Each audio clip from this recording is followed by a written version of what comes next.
Hey guys, welcome back to One Direction. मैं हूं प्रदीप। तो गाइस, कैसे हैं आप लोग? गाइस, आज हम लोग रिएक्शन करने वाले हैं जोकर चैनल से। इंडिया से अमेरिका की भी फटती है, Pakistan public reaction, Pakistan funny roast and Pakistan thug life. और पाकिस्तान पब्लिक का रिएक्शन देखते हैं कि इंडिया के लिए क्या है, कितनी बड़ी सोच रखते हैं इंडिया के लिए। तो गाइस, वीडियो देखते हैं। तो गाइस का डिस्क्रिप्शन में मेंशन कर दूंगा, जाकर चेकआउट करिए, वीडियो वॉच करिए, एंजॉय करिए और एंटरटेन होइए। और गाइस, मेरे वीडियो पर नए लोग हैं, प्लीज गाइस लाइक करिए, कमेंट करिए, शेयर करिए, सब्सक्राइब करिए एंड बेल आइकन प्रेस जरूर करिए कि आपको नोटिफिकेशन में ऐसी रिएक्शन वीडियो मिलती रहे और मैं आपको एंटरटेन करता रहूं ऐसे ही। तो गाइस, स्टार्ट करते हैं बिना किसी बकचोदी के। Let's go. देखिए जी, सबसे पहले तो मैं ये कहना चाहूँगा कि हमारी जो इस टाइम की जो करंट फाइनेंस मिनिस्ट्री की टीम है वो बहुत ही नाअहल है। ठीक है, ये सब चोर रखे हुए हैं। अच्छा, उसके बाद जब हम बात करेंगे हम अपने मुल्क के कर्जे कैसे उतार सकते हैं, IMF के साथ हम डील करें तो भी हमने डिफ़ॉल्ट होना है, अगर ना करें तो भी हमने डिफ़ॉल्ट होना है। सही बात है। इंडिया की तारीफ करते हुए कहा है कि इंडिया उभरती हुई ताकत के तौर पर इस वक्त पूरी दुनिया में जाना जा रहा है और इंडिया इतना मजबूत हो चुका है कि वो मगरबी ताकतों के सामने खड़ा हो सकता है। और ऐसा कहना है ईरानी सफीर इराज इलाही का। क्या कहेंगे आप उनकी स्टेटमेंट पर? मैं ये कहूँगा कि इंडिया ने जिस तरह अपने आप को मईशत के अंदर एक ताकत के तौर पे साबित किया है और उनकी जो माशी पॉलिसियाँ हैं और उनके जो भी इस तरह के प्लान है वो यकीनन उन्हीं के हक़ में जा रहे हैं। जब वो अपने आप को मईशत के तौर पे या माशी तौर पे एक मजबूत रियासत जाहिर करेंगे, दुनिया के सामने दिखाएंगे, तो यकीनन मुल्क जो है उनको ऑफर भी करेंगे और उनको ऐसी ताकत बनाने में उनकी मदद भी करेंगे। इसके बरक्स जो है वो पाकिस्तान एक एटमी ताकत ज़रूर है, लेकिन इसके जितने भी माशी प्लान हैं या जो भी मईशत का निज़ाम है वो बुरी तरह मुतासर हो चुका है। अगर हम इसी निज़ाम पे रहे तो हम किसी भी अपने इस्लामी मुल्क से अपनी हिमायत की जो है वो उम्मीद नहीं रख सकते। सबसे पहले अभी पाकिस्तान के जो हालात चल रहे हैं, ऐसा पाकिस्तानी मैं आपसे जानना चाहती हूँ कि कितने इस्लामिक कंट्रीज हमें सपोर्ट कर रहे हैं या उनका झुकाव पाकिस्तान के साथ है, उनकी हमदर्दी पाकिस्तान के साथ है? मेरे ख्याल में इस वक्त जो है वो सिर्फ इस्लामी लिहाज से, इसलिए कि हम सिर्फ मुसलमान हैं, सिर्फ सऊदीया और तुर्की जो है वो किसी न किसी तरह हमारी सिर्फ हिमायत वो भी बयान के तौर पे करते हैं, वरना अब जिस स्टेट पे हम खड़े हैं तो हम अकेले ही हैं। अकेले ही हो और हमारी जो सूरत हाल है, हम जिन मुल्कों से ले रहे हैं पेट्रोल डीजल वो हमें देने के लिए तैयार नहीं है, क्योंकि हमारा ख़जाना जो है वो खाली है। अगर इंडिया ये डील उनसे करता है तो हम माशी तौर पे पहले ही कमज़ोर है, तो इंडिया के माशी तौर पे मजबूत होने से वो हमारा चूँकि दुश्मन भी है, हरीफी तौर पे हम उसके मुखालिफ भी हैं, तो हम जो है तकरीबन मेरे ख्याल में इंडिया से काफ़ी जब नीचे जाएंगे तो हम तबाही की तरफ ही बढ़ेंगे। अल्लाह की तमन्ना पूरी करे। IMF ने कहा है कि हम आपको बेल आउट भी उसी सूरत पर देंगे कि अगर आप अपने न्यूक्लियर वेपन्स हमारे यहाँ गिरवी रख देते हैं। तो अब बेल आउट का भी क्या करें? ठीक है, अगर IMF हमें कर्जा नहीं देता तो पाकिस्तान किस तरह से अपने आप को रिकवर करेगा? क्योंकि हमारे हुक्मरानों को बस यही है कि पाकिस्तान के पास एयरपोर्ट्स हैं वो भी दे दो, न्यूक्लियर वेपन्स हैं वो भी दे दो, मतलब कि जो हमारे पास हमारा बेनिफिट दे रहा है, हमें एसेट्स दे रहा है, वो ही हम देने पर तुल जाते हैं। एक्चुअली देखिए, हमें अपने न्यूक्लियर एसेट्स जो हैं वो तो किसी सूरत भी नहीं देने चाहिए उनको। वो अगर देते हैं तो हमारा हाल भी मे भी इराक और सीरिया और शाम जैसा हो सकता है, क्योंकि अभी भी जो डिफरेंट कंट्रीज़ हैं वो हमें हमारे ऊपर जो अटैक है वो इसीलिए नहीं कर रहे कि ये एक एटॉमिक पावर है कुछ भी। फर्स्ट ऑफ ऑल हमें इसीलिए अपने जो एटमी असासे हैं उनकी हिफाजत करनी चाहिए और किसी भी सूरत ही उनके हवाले नहीं करने चाहिए।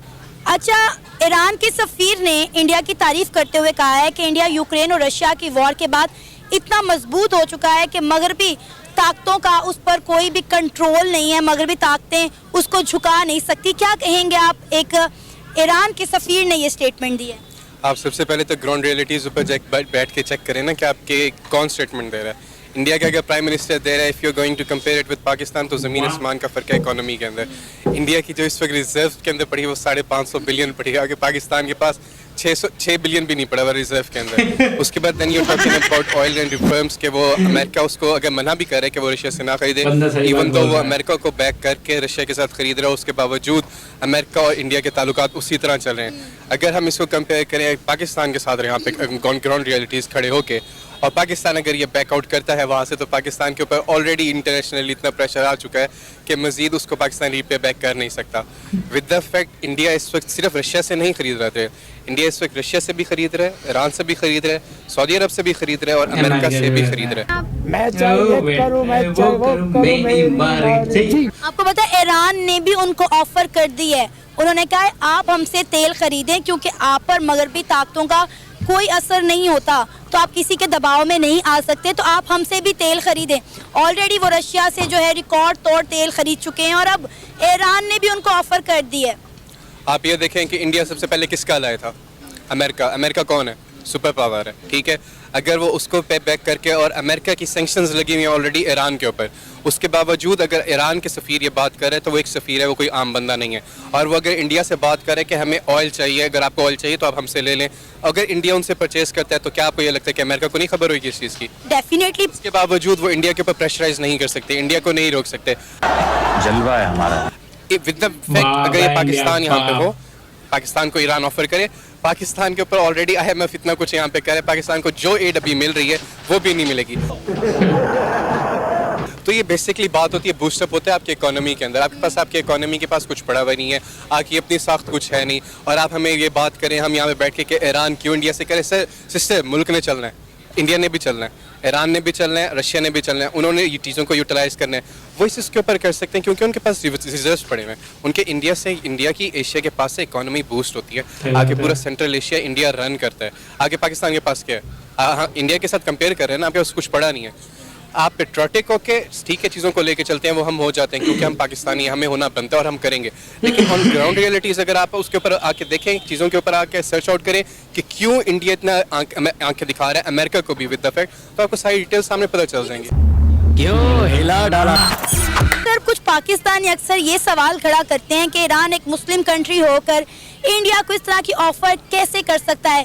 ईरान को, इराक को, पाकिस्तान को सपोर्ट करना चाहिए, ना कि इंडिया की तरफ उनका झुकाव होना चाहिए। You cannot compare Pakistan with India on the ground realities. Either it's going to be on the economics, either it's going to be on the trades, either it's going to be on the grounds of the state. जो भी आपके यहाँ पे हालात चल रहे हैं, आप इंडिया के साथ लॉन्ग रन के अंदर भी, मैं छोटी एक बात करता हूँ, अगले 15 साल के अंदर भी आप इंडिया के साथ मुकाबला नहीं कर सकते।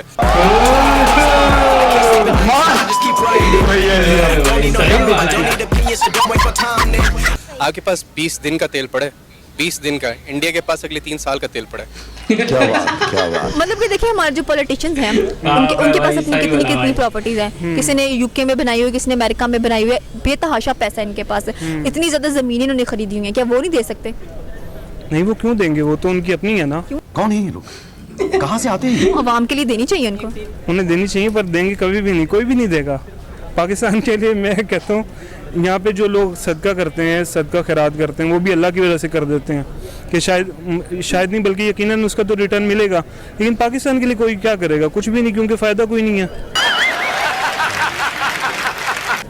मतलब कि डर सिर्फ खुदा का है तभी वो सदका खैरियत करते हैं, अदरवाइज लेकिन इनको तो खुदा का भी डर नजर नहीं आ रहा। वो तो बेशक नहीं है, और ये भी दिखावे के लिए करते हैं, मतलब आटे के थैले वगैरह दे के, साथ पिक्चर्स बना के, वो बैनर वगैरह लगवा के, दिखावे के लिए हर चीज़ ही दिखावा बनी हुई है। तो कोई मतलब कि हम फिर क्या करेंगे? या तो कर्जा छोड़ दें या अपने मुल्क को खुद इंडिपेंडेंट होकर ठीक करें, या किसी और से कर्जा मांग लें? ये फंस गया। इसका सवाल मेरे को समझ नहीं। इतना मुश्किल सवाल है कि हम ये भी नहीं सोच पा रहे कि हम क्या करें आगे। बस अपने ही सोच रहे हैं कि घर जाना है, क्या करना है, क्या नहीं करना, यही सोच, इसी सोच से जान नहीं छूटती। मुल्क के लिए क्या सोचना, और हमारे सोचने से होना भी क्या आगे स्वाद।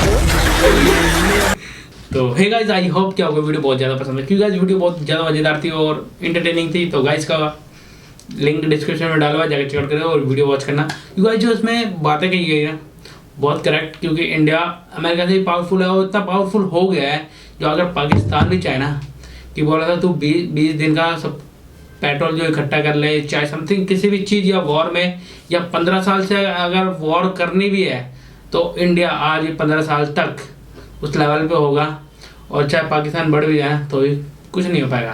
तो guys as a entertaining video, enjoyment और इंटरटेनिंग और मज़ेदार वीडियो थी रिएक्शन की। हे गाइस, जो मेरे वीडियो पे नए लोग हैं प्लीज़ गाइस लाइक करें, कमेंट करें, शेयर करें, सब्सक्राइब करें एंड बेल आइकन प्रेस जरूर करें कि आपको नोटिफिकेशन में मेरी रिएक्शन वीडियो मिलती रहे और मैं आपको ऐसे ही एंटरटेन करता रहूँ। तो गाइस मिलते हैं नेक्स्ट वीडियो में, बाय।